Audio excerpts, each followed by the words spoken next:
Megharanjani versus অসমীয়াৰ স্বাভিমান। বিদেশৰ ৰাজপথত নাচি মেঘৰঞ্জনীয়ে ভুল কৰিলে নে ভাল? আন্তঃৰাষ্ট্ৰীয় ভিক্ষা।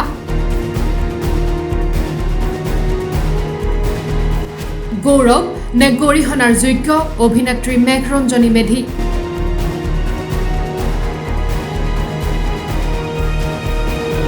অভিনেত্ৰী নৃত্যশিল্পী মেঘৰঞ্জনী মেধিয়ে লণ্ডনৰ ৰাজপথত ভূপেন হাজৰিকাৰ গীত আৰু কথক নৃত্য পৰিৱেশন কৰিলে।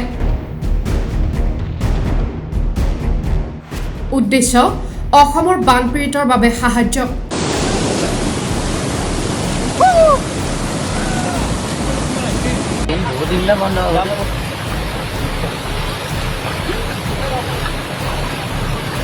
$500 অৰ্থাৎ ৬৪,০০০ টকা সংগ্ৰহ অভিনেত্ৰীগৰাকীৰ।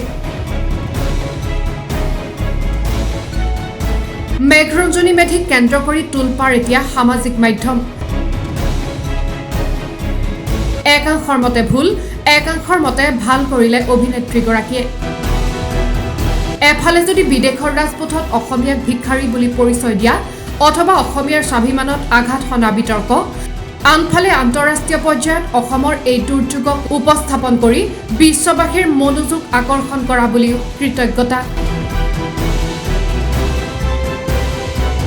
সামাজিক মাধ্যমত দুটা ভিন্ন সাংস্কৃতিক দৃষ্টিভংগীৰ সংঘাত। ইয়াৰ মাজতে নিজৰ উদ্দেশ্য, আৱেগ আৰু দৃষ্টিভংগীৰ বিষয়ে সামাজিক মাধ্যমত অসমবাসীক স্পষ্টীকৰণো দিয়ে মেঘৰঞ্জনী মেধিয়ে। ইয়াৰ সমান্তৰালকৈ বিশিষ্ট সাহিত্যিক অনুৰাধা শৰ্মা পূজাৰীয়ে অভিনেত্ৰীগৰাকীৰ পদক্ষেপক লৈ দাঙি ধৰিলে যুক্তি।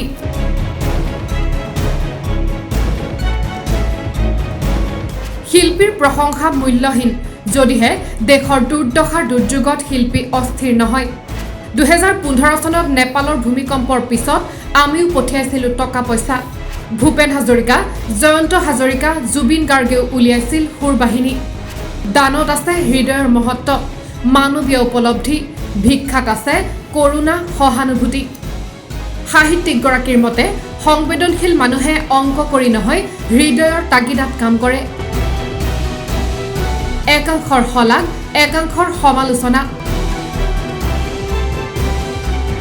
সমগ্ৰ অসম বানবিধ্বস্ত অঞ্চল বা বানপীড়িতৰ সৈতে ব্যস্ত হৈ থকাৰ সময়তে হঠাৎ সামাজিক মাধ্যম ব্যস্ত হৈ পৰিল এগৰাকী অভিনেত্ৰীৰ নৃত্যত, যি নৃত্যৰ উদ্দেশ্য আছিল মাত্ৰ ৰাইজলৈ সহায় আৰু সহানুভূতি। News desk, assam.com।